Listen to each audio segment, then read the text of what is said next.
दोस्तों आपको world war 2 के बारे में तो पता ही होगा, जिसका अंत एक बहुत बड़े परमाणु बॉम्ब के विस्फोट के साथ हुआ, जिसमें हजारों मासूम लोगों को अपनी जिंदगी से हाथ धोना पड़ा। लेकिन क्या आपको ये मालूम है कि वर्ल्ड वॉर 2 में एक ऐसी लड़ाई भी लड़ी गई थी जिससे आज भी आप अनजान हो। दरअसल दोस्तों ये लड़ाई अमेरिकन सोल्जर्स और जापानीज सोल्जर्स के बीच में आलुओं से लड़ी गई थी, जिसमें अमेरिकन सोल्जर्स जीत गए थे। सुनने में बड़ा अजीब लगता है लेकिन ये बिल्कुल सच है। दरअसल हुआ कुछ ये था कि जब यूएसए की आर्मी के पास युद्ध की सामग्री खत्म हो गई तो उन्होंने जापानीज सबमरीन के ऊपर आलू फेंकने शुरू कर दिए। जापानीज सोल्जर्स ने उन आलुओं को हैंड ग्रेनेड समझ लिया था और उसके बाद उन्होंने तुरंत ही सरेंडर कर दिया।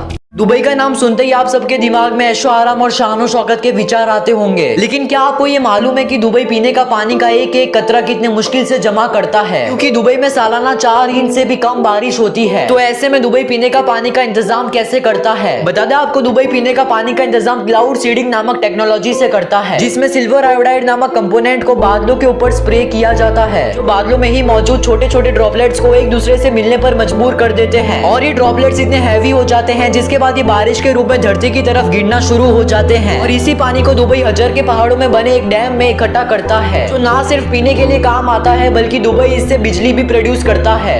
मैक्सिको का तिलतेपेक गांव दुनिया का सबसे विचित्र और रहस्यमय गांवों में से एक है। ऐसा इसलिए क्योंकि यहाँ के रहने वाले सभी लोग अंधे हैं। यहाँ सिर्फ इंसान ही नहीं बल्कि यहाँ के पक्षी और जानवर भी अंधे हैं। तकरीबन 300 लोगों की जनसंख्या वाले इस गांव में जोपोटेक जनजाति के लोग रहते हैं। जब यहाँ कोई बच्चा जन्म लेता है तो वो अपने शुरुआती दौर में बिल्कुल ठीक होता है, लेकिन धीरे धीरे उनकी आंखों की रोशनी कम होने लगती है। यहाँ के लोगों का मानना है कि इस गाँव में एक श्रापित पेड़ है और जो भी उसे देख लेता है वो अंधा हो जाता है। लेकिन वहीं वैज्ञानिकों का मानना है कि यहाँ के लोगों के अंधेपन का कारण कोई श्रापित पेड़ नहीं बल्कि एक जहरीली किस्म की मक्खी है, जिसके डंक मारने से यहाँ के लोगों और पशु पक्षियों की आंखों की रोशनी चली जाती है।